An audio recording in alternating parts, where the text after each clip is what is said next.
manager, are going to be giving an overview today of the CARES Act. This is a big act that's been passed last week, and our team has been actively working to understand this. I think between Jill and myself, we've probably spent 20 to 30 hours just in webinars, a lot of time researching and reading, making sure that we have the very best information that we can pass along to people. With that, I just want to invite Jill to introduce herself briefly, give a little bit of her background and experience, and we'll dive into information from there. Hi, I'm Jill Gasson. I'm SBA Program Manager for DreamSpring. I work on our SBA Community Advantage loans, and like Kevin, I've just been trying to stay educated around all the changes being enacted with the CARES Act. So we'll have kind of a basic overview, and you're welcome to ask any questions you have through the chat function.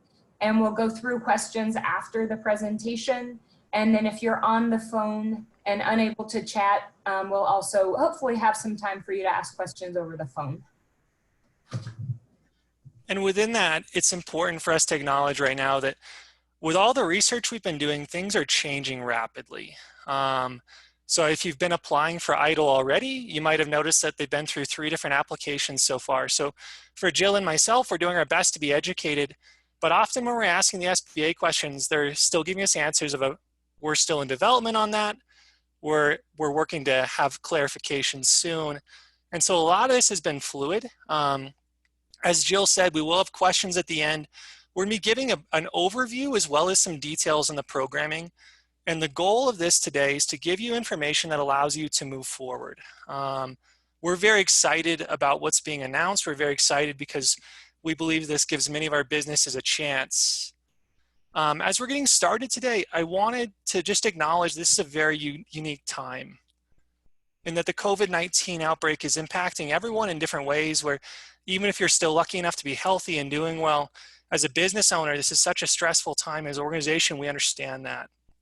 The uncertainty is difficult, where for us, our conversations internally have always been, okay, when is normal going to return?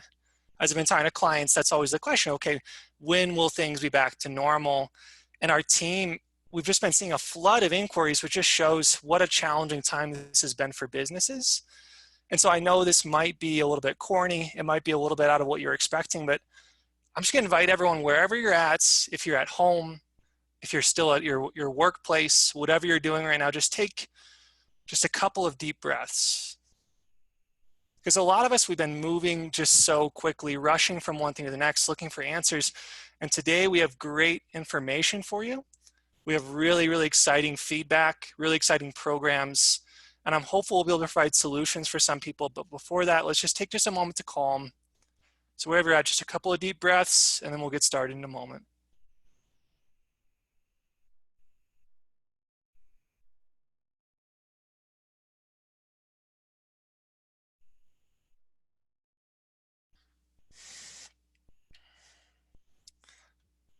Thank you for that. I have to remind myself to be breathing deeply a lot these days, just because there's so many moving pieces. For DreamSpring, as a staff and as an organization, we are committed to our clients and we're committed to small businesses. If you've interacted with us before, if you're a current client, you know we refer to ourselves as mission-driven lender. And what that means is that we are working to help small businesses be successful. Within that, our goal is not to profit. We're a nonprofit. Our goal is to help all of our clients succeed. And within the last few weeks, for me as a loan officer, I've seen a flood of requests from clients, and often I'll get an email and the heading is in all caps saying, please help, can you please help? And we've been working hard to come up with resources. We've been working hard to come up with solutions for people. And today we're going to run through a few of the federal options that are out there, because we believe for many businesses, utilizing these programs properly may be the difference between being successful, continuing to grow, continuing to thrive, and not. And so we're going to encourage you to look at these programs that we have. We're going to go through all of them in various levels of detail. We're trying to go through these resources, and they won't be able to fix everything, but we're hopeful that they're a starting point for many of our clients. And within that, I think that for us as an organization, for current clients, for any small business owner out there, it's important for you to know that throughout the COVID-19 outbreak, throughout the uncertainty that happens, we are with you in that process. We're not shutting our doors. We're not changing things. Our staff are working overtime to make sure you get the support you need. And so throughout this presentation, keep in mind, write down questions. We might not get to everything, but we are going to be willing to have our staff follow up with you afterwards. So diving into the content itself, what we have are 3 different programs we're highlighting today.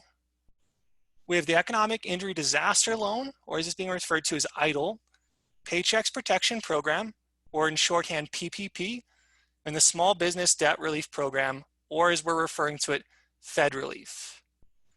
One thing that's important to highlight about these programs is that when I was growing up, my dad would always tell me that there are 2 types of problems. Problems that can be solved with money and problems that cannot be solved with money. All of these are programs to help you solve funding needs for your business. There are a lot of other federal programs that are being announced that are exciting as well, that are for answering that other type of problem that cannot be solved with money, and those are going to be coming through local SBDCs, the Women and Minority Business Offices, through all those other sources. But today we are primarily highlighting problems that can be solved with money.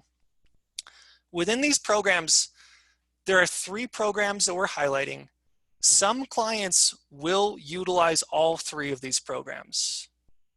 Some clients will only utilize 1, and some will utilize 2, and that is a case-by-case basis based on your business needs and what you need to be successful.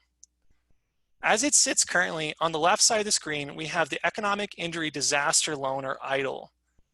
If you've seen our communications from DreamSpring as an organization, we are encouraging everyone to apply for EIDL and to not delay either, to do this quickly. EIDL offers a quick infusion of money.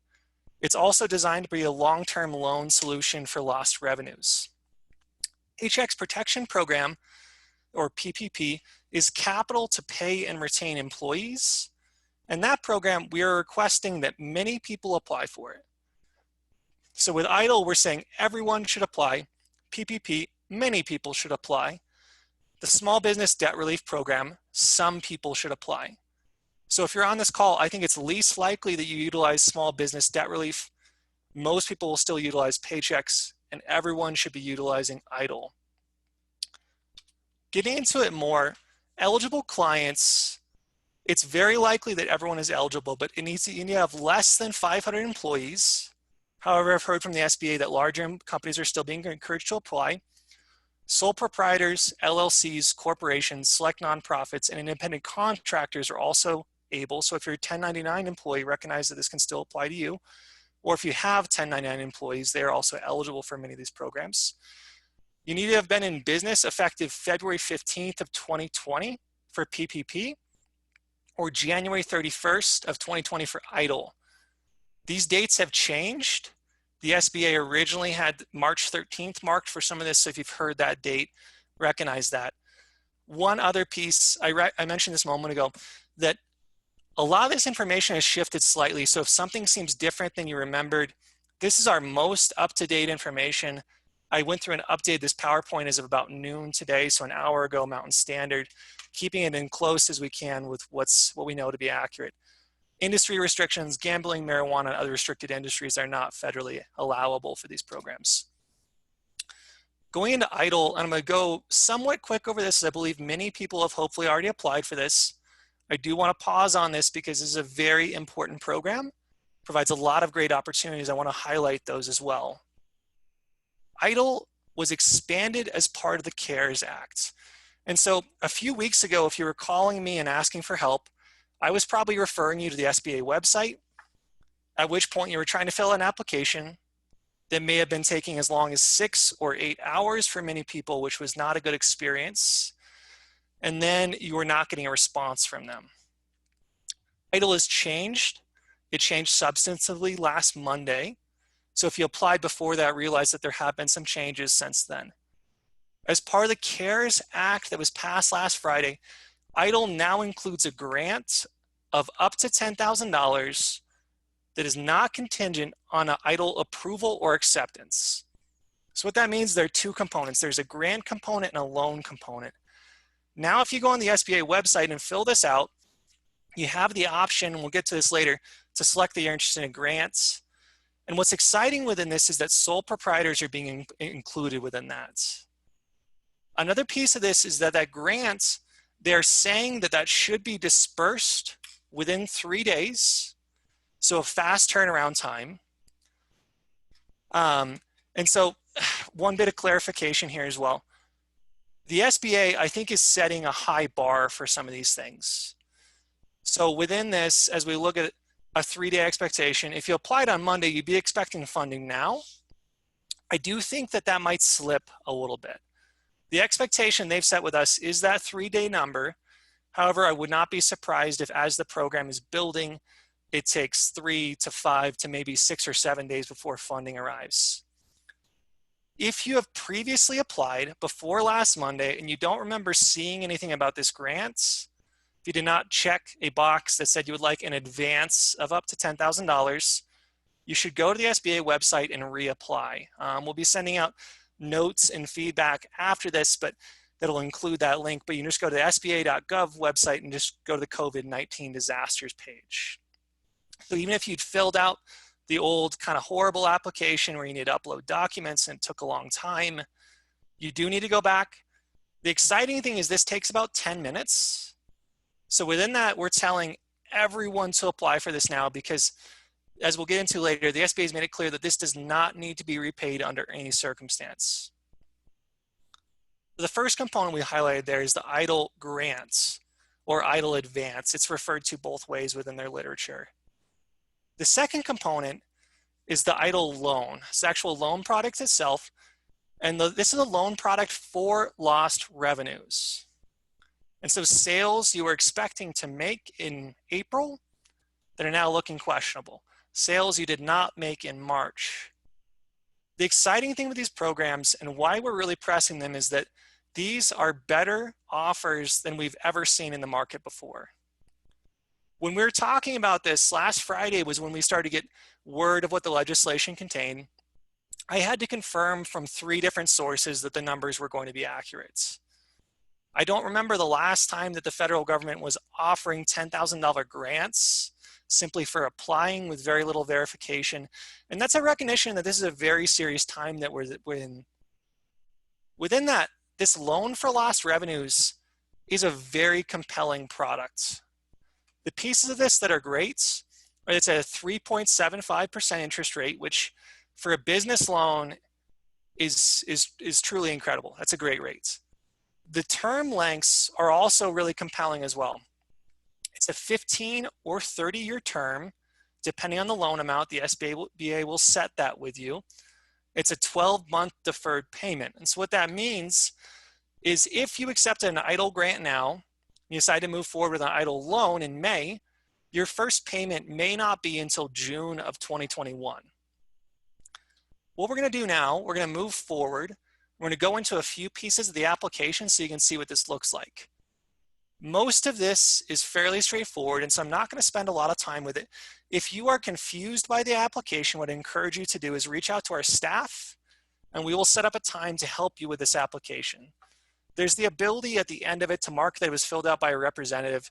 This is something that we're doing free of charge. If you have anyone that is attempting to charge you for processing services with any of these SBA applications, realize that's invalid. Because of that being available for technical assistance, I'm not going to spend a lot of time on this.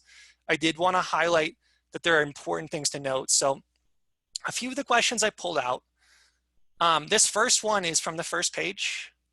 You're just indicating what type of business you are. And so you have this one, you can see I've marked in it, an applicant is a business with not more than 500 employees.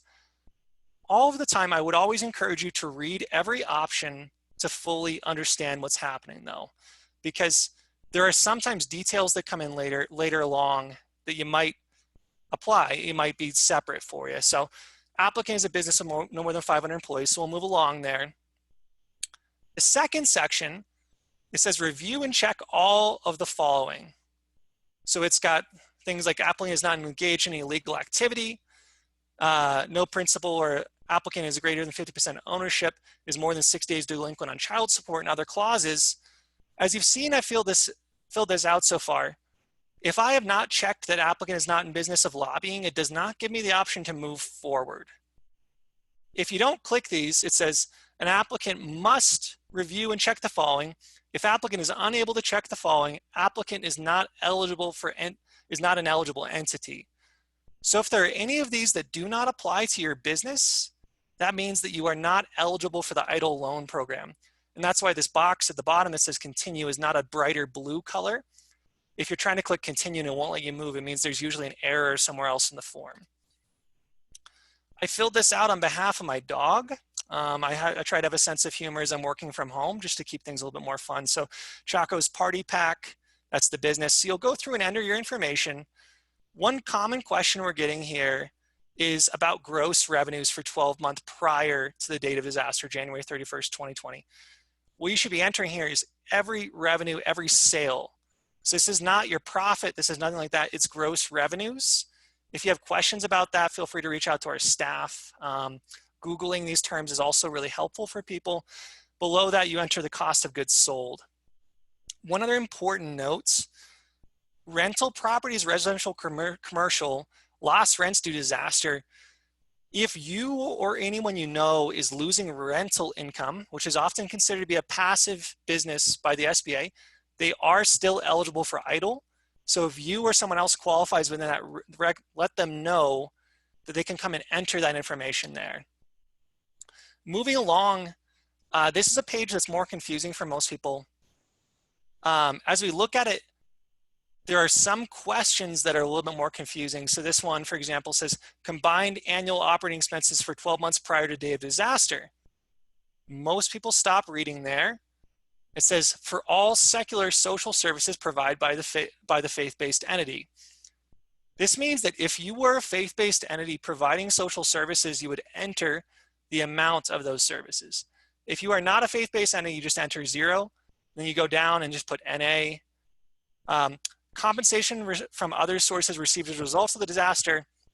This is saying if you're benefiting from this in some other way, if you've got other compensation that's coming through, recognize that that could be changing some of the calculations here, but you're supposed to provide a brief description of sources. So if my business, Chaco's Party Pack, has not had any compensation that's coming elsewhere, I'm just gonna mark 0. Entering just personal information there. Number of employees, this is a common question here. You include yourself. So anyone who is a business employee, if you are the business owner and you have any sort of draw from that, make sure you include yourself in that. If you're a sole proprietor, you're going to still include at least 1. Don't enter 0 there. Still basic information kind of going through. I did mark that my dog was a US citizen. Some people would question that, but I don't want to get into that political debate today.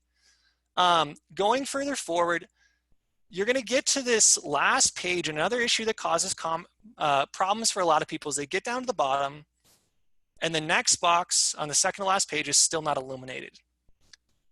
At the very top of the page, under business owner information, there's this question that gets hidden. I missed it the first time I tried to fill this out. It says, is your business owned by a business entity? Simple answer, in most cases for many of our clients, no. If there's a business entity that owns several businesses, if it's not owned by an individual, you would mark yes. If you own your business or there are other owners involved with you, you would mark no within that.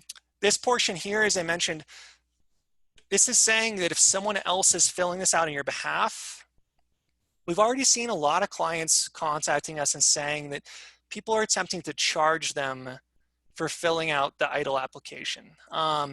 If you sit down, if you have the information in front of you, this takes less than 10 minutes. I would strongly encourage you to not work with a broker. This is information you should be able to fill out on your own. This is information that we are happy to help you with. If you need help, if you know someone that is not a native English speaker, for example, our staff are happy to go through and fill this out. And in that instance, we just put the individual from DreamSpring that filled it out, the information, $0 for the fee charged upon because we have no interest in profiting off of this, and then say that they could discuss this. For a lot of our clients who are Spanish speakers, there's been a big barrier here given that there's not a Spanish version of this application currently. And so we've been having our loan officers help with that. If you don't know anyone who would benefit from that service, please feel free to send them our way. We are more than happy to help with that. This is the most important box if you're interested in the grant portion. So it says, I would like to be considered for an advance of up to $10,000. Then you'd enter your banking information. If this box is not checked, you will not get the $10,000 advance or grants. It's important to note, and we'll get into this shortly, that this does not need to be repaid. So if you do not check that box, you are simply saying, I do not want $10,000. This is as casual as me calling you on the phone and saying, would you like a $10,000 deposit for your business? If you say no, it will not arrive. If you say yes, it will arrive. And ideally within that couple-day timeline, and it does not need to be repaid. One bit we're still working on, it says advance of up to $10,000. Originally, we were led to believe that most all clients would qualify for $10,000. We think it's possible that could be reduced, the language of up to $10,000. So recognize that. If you actually read through the agreement at the bottom, it's important to note that it gives no indication that you will repay that grant or that advance. I always encourage you to read through the information, but go and glance at that at your own time. Within this, talking about EIDL as a whole, first question, should you apply for EIDL? And I'd say, has your business been impacted by COVID-19? If yes, then apply. If no, I would encourage you to probably not apply. If you're flourishing, if you're doing well, this is a program that's really designed for people seeing an economic downturn with what's going on. As I talked to my family and friends about this over the weekend, just calling every business owner I know personally, I did have some people that indicated that, you know what, things were going all right. However, if you are seeing things slowing down, I think it's very appropriate to apply. That's why this resource is here. Within EIDL, it outlines appropriate uses of funds. EIDL funds can be used for working capital, payroll, pay or sick leave, meet increased production costs, pay business fixed obligations, things like that. Things that you cannot use EIDL for would be, for example, to refinance debts. I've got a number of clients already asking me, oh, can I get an EIDL loan and use that to pay off my DreamSpring loan? From an organizational level, we would not mind that because we're looking for money to lend to people. That's great. In times of economic uncertainty, having more money in the bank is nice, right? The problem is that as that's not an appropriate use of funds, there would be some fairly serious federal ramifications for misusing disaster funding. I don't fully know what those are. I do know enough to know that I would not personally be interested in that. You can use your EIDL for a monthly payment with a DreamSpring loan, for example, or any other fixed payment. So if you have a vehicle for your business and you have a payment coming up in April and you get an EIDL grants, you are absolutely able to use that to make your business vehicle payments. You can use it to pay your staff, any set expenses. One thing that's not on the slideshow is that you cannot use this to purchase equipment. So for example, what they don't want you to do is to go out and start buying new equipment, new business assets. Sorry, going the wrong direction there. They're asking that you keep receipts and documentation of EIDL uses for 3 years. The SBA is a detail-oriented organization. They're processing a lot of these. However, I do think it's very possible that they come back and say, okay, that money that we gave you, where did that go? What you want to do is to go through very clearly, understand the acceptable uses of funding, and keep documentation of that. Keeping that for 3 years, if you can imagine, it's 2020 right now. Let's say spring of 2022, you get a request from the SBA to provide those receipts. It's much harder to find them then rather than just documenting them now. Find an organization system that works for yourself. Keep documentation of where those funds are going for an EIDL loan or the EIDL grants and file those away. I don't think everyone will be audited. I think that's unlikely. However, that's a good practice and that's what they're requesting. The EIDL grant, so talking about next steps, the EIDL grant or advance will be available shortly if you are eligible. So reading the SBA's language, it says, these grants provide emergency advance of up to $10,000 to small businesses and private nonprofits harmed by COVID-19 within 3 days of applying for an economic disaster injury loan. So you first apply for EIDL. It says, this advance does not need to be repaid under any circumstance. It's a good offer. You should take it, especially if your business has been seeing any sort of a negative impact from COVID-19 as stipulated below.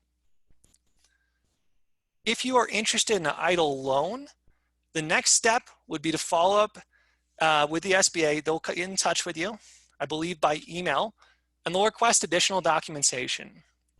Those forms are going to be asking for tax transcripts, things like that. I don't have a full list of what they need. It's important to note, if you get to this point and you are moving forward with an EIDL loan, which would be additional funding, usually 6 months of gross revenues, they will make you an offer there. We are happy to help you with that application. As we have not seen those coming back yet, we're still waiting. It's important to recognize, though, you do not need to accept an EIDL loan in order to be eligible for the advance. So if this grant or advance meets your needs, take that and there's no need to execute this loan. You do not need to move forward. One bit that's one of my favorite pieces of this, though, is that you do not need to execute the loan until December of 2020. So you can wait. And so EIDL, as we talked about before, is really for lost revenues. Right now, who accurately believes they know what their business will be like in May? There's still uncertainty there. And so what's nice is, let's say you apply and you're approved for an EIDL loan, hypothetically with an $80,000 value, 15-year term, 3.75% interest rate, and that's what the SBA offers you. It's a good offer, but maybe you don't want to take on that much more debt. Maybe you look at things and say, okay, I only think I'm really going to need $20,000. You have the ability to accept that $20,000 now and then to revisit this. Let's say you get to August and business hasn't done as well as you thought. Maybe there are longer lasting ramifications of the COVID outbreak. And you're able to say, okay, I was approved for 80, I accepted 20, I'd like another 30. The SBA is willing to revisit those requests and distribute additional funding.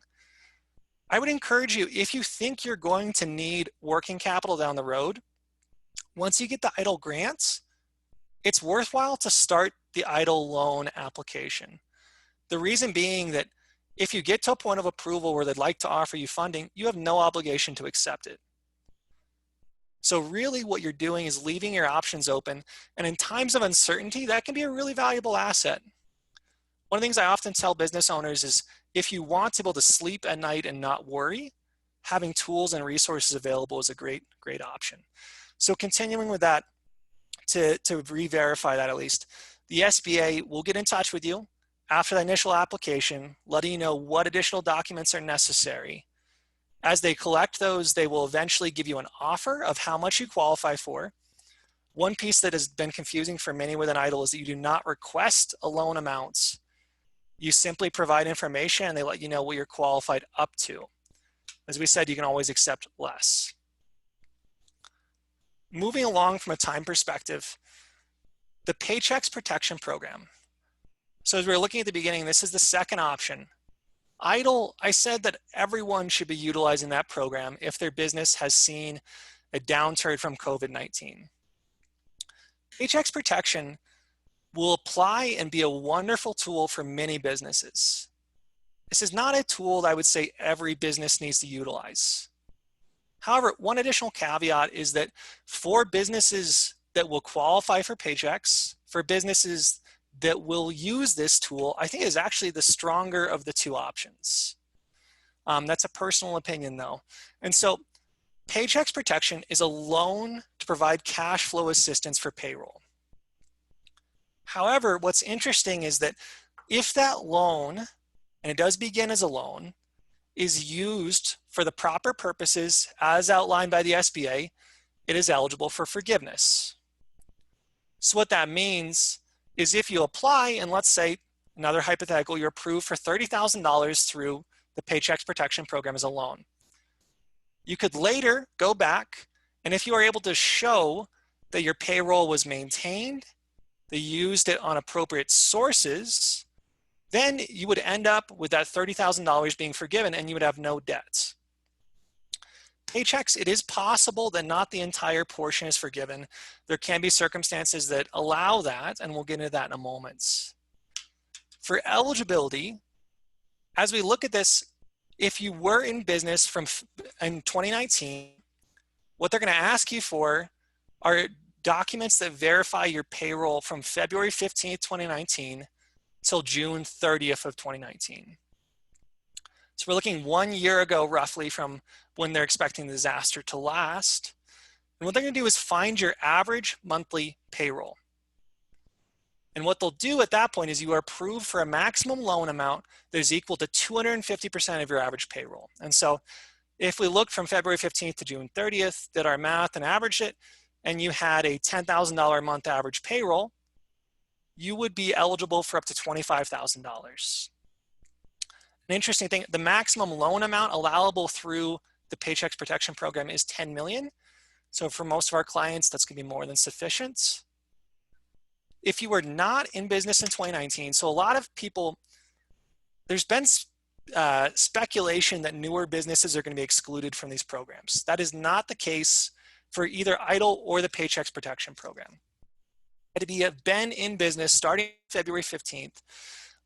However, if you're not in business in 2019, they're going to look at your average payroll from January 1st, 2019 through February 29th.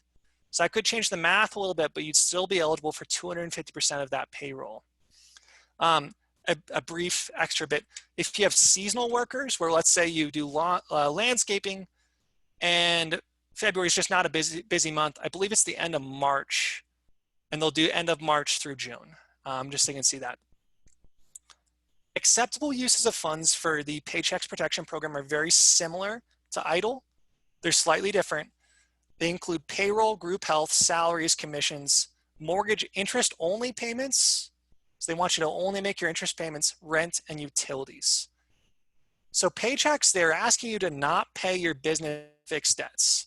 So for example, they're saying that you should not be using this as a way of making your monthly payments on a DreamSpring loan or on any other sort of business there. So acceptable uses of funds, I'm going to very strongly encourage everyone, both with PPP, so Paychecks Protection Plan, and EIDL, to live within these guidelines. Because what happens, especially with PPP, is if you veer outside of these guidelines, if you don't spend it on acceptable uses of funding, your loan will not be forgiven. You also need to have documentation of this. And so the SBA is a detail-oriented organization. And if you come to them and say, okay, well, I spent about $370 in utilities, they will need verification of that. And so it's a good thing now as you look at your business expenses, start keeping detailed track of where money is going, what's being spent on, keeping receipts, everything there. Moving Paychecks Protection, forgiveness options for this are what make this so compelling. So EIDL, we talked about the grant. We also talked about the loan. The EIDL loan is not eligible for forgiveness. The Paychecks Protection Program loan is eligible to be forgiven. And just to clarify, that means that you would have no debt coming out of it. It's possible that maybe you get a $30,000 Paychecks Protection Program loan and they're only able to forgive $22,000 of that. You'd end up with a loan at the end of $8,000. So within this, forgiveness options, any money that goes towards payroll, interest payments on mortgages, rent, and utilities is eligible to be forgiven. You do need to maintain the number of employees that you have. You need to have rehired people no later than June 30th of 2020. So there are some hoops that you have to jump through, but I actually think that they're fairly broad. What's nice for a lot of business owners is as you're looking at uncertainty, this allows you to take one of your likely larger expenses and essentially have it paid for through what becomes a grant program. Within this, once this is forgiven, it's not a loan anymore. And that, as I said a moment ago, this starts out as a loan. If it's forgiven, it's another grant, just like that EIDL grant was. For portions that are not forgiven as well, this is interesting, and I do want to spend a moment on this. Portions that are not forgiven will end up at a 0.5% interest rate. So that's 0.5% interest rate, which is incredibly low. Earlier this week, they had it listed as a 4% rate. They've changed that. A 2-year term with 6-month deferred payments. That means you would not start making payments on this for 6 months after it closed. Within that, I do think there's a little bit of risk here because the rate, as I say down here, the rate is great, but the term is short. And so what that means is, let's say you're a business that has a pretty big payroll. Let's say you're at $40,000 per month. You apply, doing the math, you get $100,000. Let's say that you don't keep good documentation and that there are differences that arise there. If you're not able to forgive that loan, if you only have documentation of maybe $40,000 of expenses, you end up with a $60,000 loan on a 2-year term. Which, if you understand, that's a risky proposition because the monthly payments there are going to be very, very high. And that's why, once again, we're highlighting that we want you to be ensure that you're keeping correct documentation. Your loan will be eligible for forgiveness if you play by the rules, which are actually pretty straightforward as well. It's also possible within this, if I had to guess with how many things are changing within the SBA, if there's a portion of your funds that were misused and you were left with a balance, I think it's possible they'd allow you to refinance that down the road into a different loan. Within that, looking at this, let's see. Lost my notes for a moment. So within this though, I would encourage everyone, the smaller your role is, the less of an issue this becomes though. And so you have, if you have a $10,000 payroll, your risk is actually fairly low. And essentially you can pay your employees at their previous rates without actually having to pay them. You have the ability to write that off and have that be covered by the federal government. PPP, as we were talking about, it's this question of should you apply for PPP? I said that most people should, not everyone. First question is, do you have a payroll? Let's say you're operating a business and you're not paying yourself, you're not paying your employees. If you don't have a payroll that's documented, then you should not apply. Because the problem becomes that that math of 2.5 times your monthly payroll is going to come out to 0. You also, the other piece of this is you should evaluate your business expenses. And this is one area I'm going to get more technical. I'd encourage you, if you have questions down the line, you're welcome to follow up on this. The amount that is forgiven can range slightly based on if you accepted that EIDL advance before. What the SBA has said is that you cannot use that EIDL advance or EIDL grant that we talked about before to cover the same debt as what you're paying for with PPP. So what they want you to be able to do is essentially go in and say that my PPP funding went towards my employees, my EIDL grant went towards these other business expenses, and being able to separate that out. What they don't want you to do is to get a EIDL grant, use that to pay for your April employees, then turn around and get a Paychecks protection program loan, and then also use that to pay for your April employees. They've referred to it as double dipping, which is not the most technical term, but I think it makes sense. So one way of evaluating this, first easy option is call us. Talk us through what your business expenses are, kind of what you're looking at. If you have even a modest payroll, it's probably worth your time to apply. Within that, one calculation I feel fairly confident is correct, and this is an area that we might see some changes, is that if your payroll plus your business debt service, meaning whatever business credit cards you have, whatever business loans, all those things, plus your rent or your mortgage, plus your utilities, plus your group health expenses, plus commissions, all those on a monthly level, if that is greater than $3,500, PPP will likely offer benefits. If that is less than $3,500, where let's say you pay yourself $1,000 a month, you don't have any business debt, you pay $200 a month for your rent, no utilities, no group health, no commissions, at that $1,200 number, it's probably not worth your time. It's likely that within this, given the amount that will already be forgiven through that EIDL grants, that PPP will not offer a concrete benefit. And like I said, this is something where I actually sat down for about 10 to 20 minutes yesterday and was very confused looking at an Excel document, trying to make a good calculation for this. It's actually hard because the payments that you can use from the EIDL program and what you can use PPP for are separate. But essentially, you need to be able to draw out separate uses for those in order to make sure that that PPP EIDL grant does not reduce your PPP forgiveness.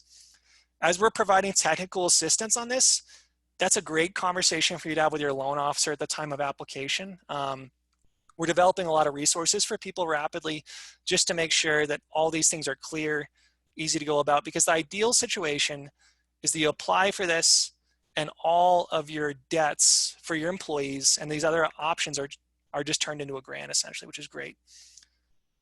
The next question, when should you apply for PPP? Soon. And I know that's not the most technical answer. The program is technically scheduled to launch tomorrow. One thing that's important to note within that, though, is that that's when the SBA has notified a lot of people that they expected to go live. However, for us as a lender, we are actually going to be participating in PPP loans. We do not have guidance as of this moment, so we are still waiting from them. We don't know what documents are going to be required. We don't know a lot of other things about what they want from us in terms of verification, and so this is going to take a while. Most larger banks have been telling me pretty clearly that they are not planning on launching immediately, as they need to sit down and evaluate the requirements, build a program out to be able to offer this. DreamSpring, we are actively working to make sure we can be issuing these PPP loans as soon as possible, because we think for many businesses, it's an incredible opportunity. You can have your staff and other expenses paid for roughly 8 weeks, which is a great offer. Also, PPP funding is going to be limited. There's been $349 billion postmarked for this. And so that's a huge chunk of money. However, that's not going to meet all the need that's out there. And so if you wait until near the end, you can apply through June 30th, technically. If you wait until June, I would not be very confident that there would be funding available. Because at some point, they're going to have to stop issuing these loans when they stop being able to guarantee the forgiveness. And so a question of where should you apply for PPP? Payment Protection Program loans are going to be issued by all SBA 7A lenders. Most banks are SBA 7A lenders, and so you are absolutely encouraged to work with the person that's going to get you done the fastest. We think this is a program where, as you see below, we will be offering this. If you have a good relationship with your banker, it might be a reasonable option for you to send them an email and say, okay, do you have any updates for me about this? Do you know when this will be going live? Just to get information on that. I have heard from a number of banks that they will not be accepting PPP applications from people that are not active deposit clients. And so what that means is, because of the volume they're expecting, they are not going to be just letting anyone walk in and apply. You need to have an established relationship. So if you have a primary bank, you might want to go through there. DreamSpring, we are going to be working on launching this program as soon as possible. We need to get the federal guidance, which I was hoping would arrive by this morning. It has not come through. At a minimum, I think we will have clear feedback for clients by early next week on the best way to apply, what the process looks like. In an ideal world, tomorrow when we get guidance, we're ready to click a few buttons and the application's live on the website. For now, I would encourage you to know that we will be offering this program. If you are interested, we are starting to create a queue. And what that means is we're just taking on a list of interested clients. And that could even be just, hey, you want to have a conversation about this and see if it matches your business? Just shoot Jill or myself or your current loan officer an email, and we're happy to talk through that. If you're interested, we'll take your name down on a list and notify you as soon as the program is live. The last bit that I'm going to move quickly on, so we have at least a few minutes for questions, is that through the Small Business Debt Relief Program, which is the third option that I said some people should utilize, as this will not apply to most of our clients, but just some of them. The SBA is covering 6 months worth of loan payments for all current SBA clients and new clients who are funded by September 2020. I'm going to move very quickly on this because I think it's a very small subset of the people that are on this call. Some people have already asked me, is my DreamSpring loan an SBA loan? If you don't know, the answer is very likely no, it is not. The SBA funding process takes about 6 weeks. There's a large amount of paperwork to go through. It's fairly in-depth. As a result of that, if you don't know if you have an SBA loan or not, it's very unlikely that you do. The part of this offer I do want to highlight right now that's interesting is that this could be a great option if you need funding to grow your business down the road, where I mentioned that neither of the existing options, either EIDL or PPP, are eligible for purchasing equipment, for example. So if you need new computers for your business, if you need a new work vehicle, if you need new landscaping equipment, anything like that, those are not eligible uses. You can use an SBA Community Advantage loan. We offer these from $50,000 to $250,000. You can use those for business expansion, acquisition, and equipment purchase. So if you get into June and you're seeing exciting ways to grow your business as we're starting to hopefully move through all this craziness going on in the world, this could be a great option for expansion. What's nice though is that because the SBA is covering 6 months worth of loan payments, if you close by September 2020, that means that if you get a loan, let's say you get a $100,000 loan and your payment's $2,000 a month. That is not an accurate number, it's just me keeping numbers straight in my head.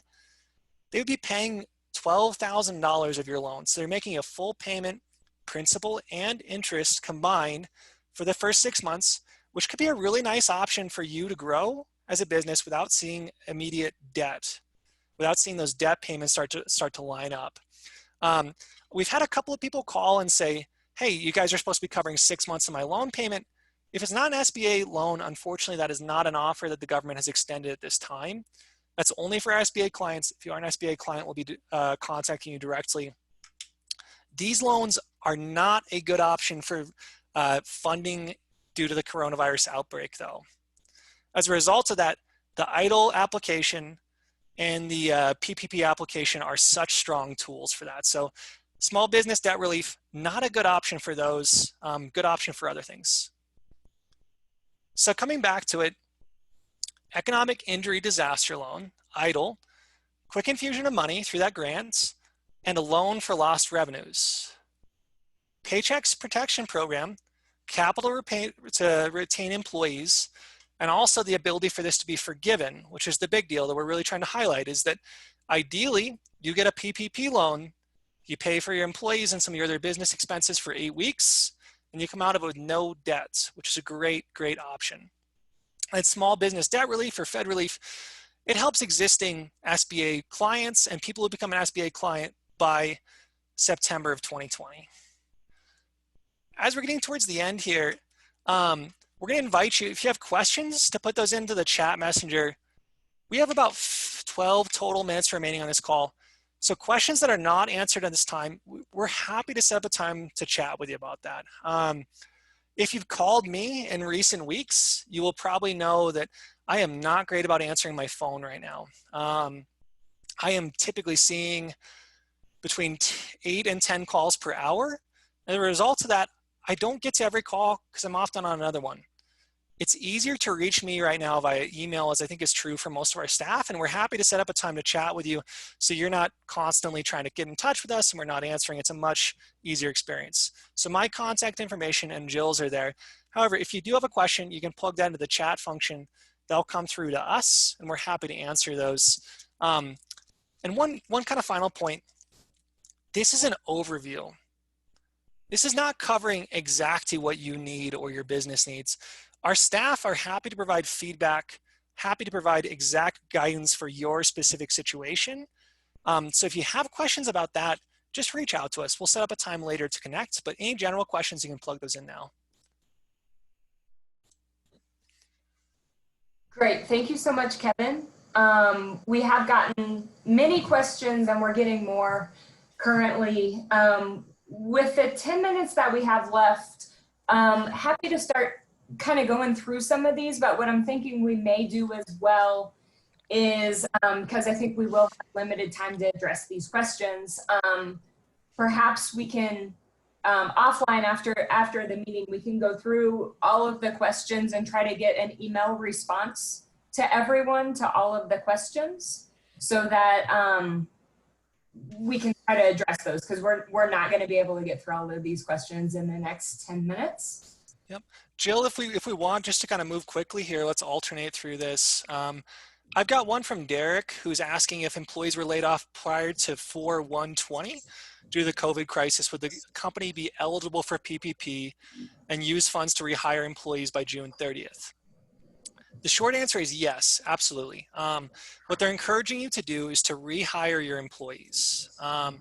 If you've already let people go, they want to see that employee rates are back where they were by June 30th, and that you've allocated the funding from PPP by June 30th. And so it covers 8 weeks of employee wages. And so at a minimum, you should have people back and rehired no later than the beginning of May.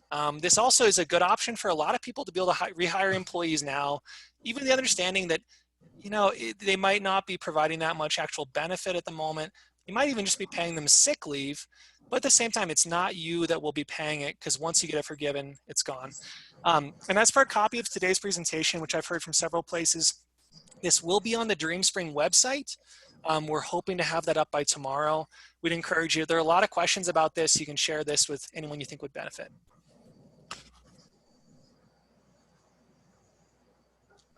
Jill, what's our next question? Let's see. There's a lot coming in. Oh, I will also throw in.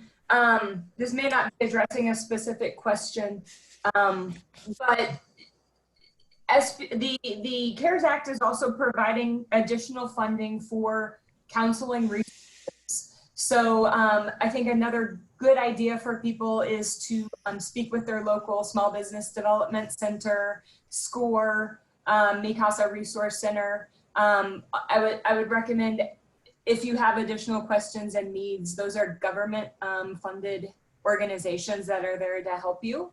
So I would also recommend reaching out to them. Let's see. I think there was a lot of questions around timing with the EIDL and getting the up to $10,000 grant. Mm-hmm. Again, we're not exactly sure on timing. If you applied Monday, they're saying 3 days. I imagine it's going to be a little bit longer. I don't know that we've heard of exact timing yet. I haven't had any clients give me feedback yet that they have received the funds. So we'll keep an ear out on information there. Let's see here.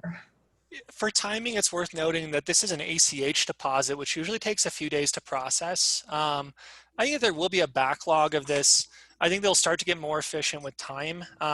If you have bills that are due immediately, if you've not done this yet, I would encourage you, if you got April rent that was due a couple of days ago, I would contact whoever you owe money to and be very transparent and say, hey, I'm working on this. As soon as I have funding in hand, I'm happy to pay you, but can we work out something for the moment? There's also been several questions around the EIDL application. If someone put in, maybe they said they had 0 employees and they should have said 1, or they have information that they need to correct. My assumption would be you're in line for the up to $10,000 grant. You'll be hearing from the SBA and perhaps make revisions at that time. But Kevin, do you have any thoughts on that? Yeah, so the SBA, it's possible.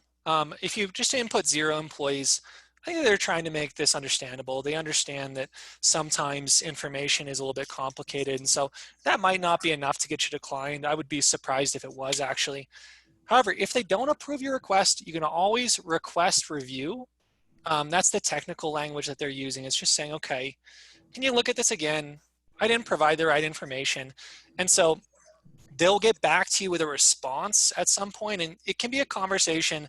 What's nice is that they're trying to have you be able to talk to someone directly, where it's not that you have to email and go back and forth. It should be someone from your local office that's contacting you. And so you can update information with time for sure. And on that EIDL application, should they also add independent contractors as well as employees in the total? That's a good question. Jill, what do you think on that one? Maybe we do a little researching and send out the information. I think we should try to address all of these questions. Mm-hmm. Yeah, that's a great thought. And I think, yeah, we'll try and not give you a an incorrect answer there. So let us get back to you. I'm guessing that because idle is not based on number of employees, they're trying to just get understand the scope of the business. Exact information is yeah, this is an interesting one. We'll get back to you on that. You quoting the SBA, at least, we're still in process of making decisions. We're still in process of understanding this program. So some questions about where to find the link for the application for EIDL. It's COVID-19 relief.sba.gov. We can also send that out. But that is the website that you need to go to for the streamlined application that came out Sunday night, Monday morning. Let's see here. another important qualifier, if you're not sure if you filled out the new EIDL application, including that grants, what you can do is just go to the current application and see if it looks familiar. If it looks very different than what you're used to, one good qualifier I've been telling people is if it asks you to upload a document, you filled out the old application, which is okay. You just go in and submit the new one now, and it takes just about 10 minutes. If it took you hours because it was constantly crashing, you also filled out an older version of the application. So just go in and submit that again. That doesn't cause any issues currently.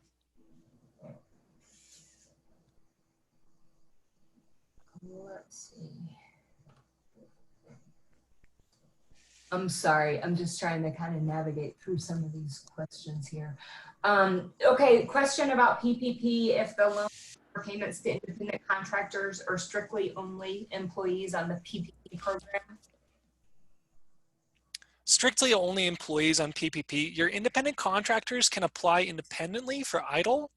They can also apply for PPP separately.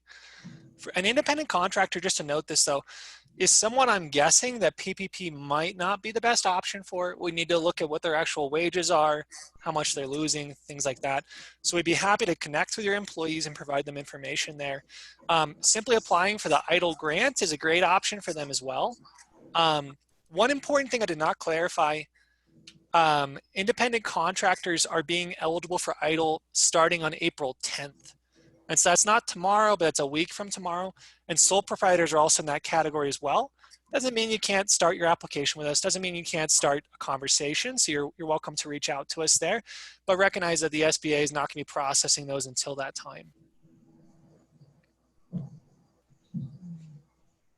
Let's see. Oh, and I think a little clarity on the PPP. I believe that the for the mortgage, they're covering interest on the mortgage and not the full payment. Is that correct, Kevin? Yeah, and so this is an interesting one to me because it's actually confusing that rent, they will cover your entire chunk of your rent. So if you pay $2,200 a month for your lease, that's what's eligible there. And that's forgivable debt, which is great.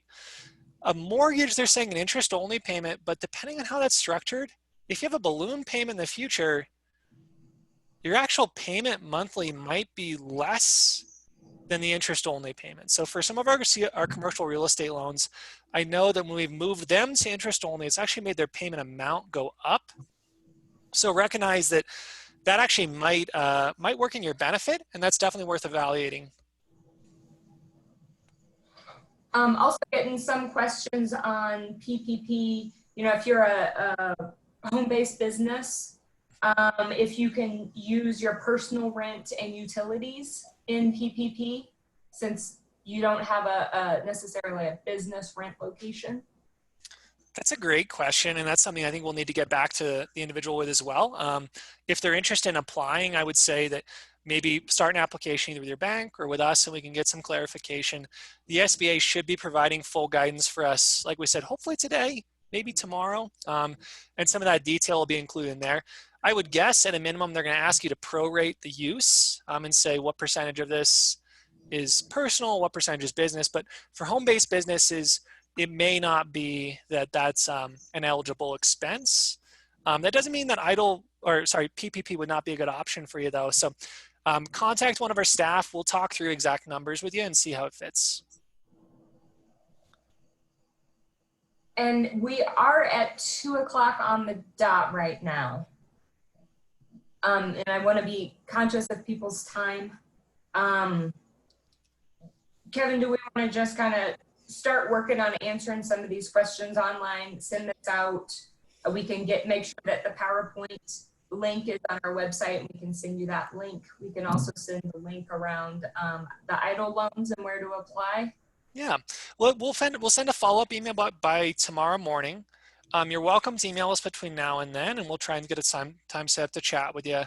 Um, as I mentioned, we've really gone over kind of broad strokes here. Within your business, there may be ways we can tailor this to really meet what you need, and you call us and ask about PPP, and it might be a great option for you, or it might not be, or you might call us and be convinced that you won't be eligible for PPP. But maybe we look at numbers and strongly encourage you to apply. Within that, we are just so thankful for everyone who hopped in on this today. As I said at the beginning, we are, throughout this season, DreamSpring, our staff, we are with small business owners. We're committed to seeing this through. We're committed to seeing you guys get through next fall when things are back to normal and things are going well. So just stick with us, reach out as you need resources, and we'll follow up with answers on every question we get. Thank you so much for joining today. Have a wonderful rest of your afternoon.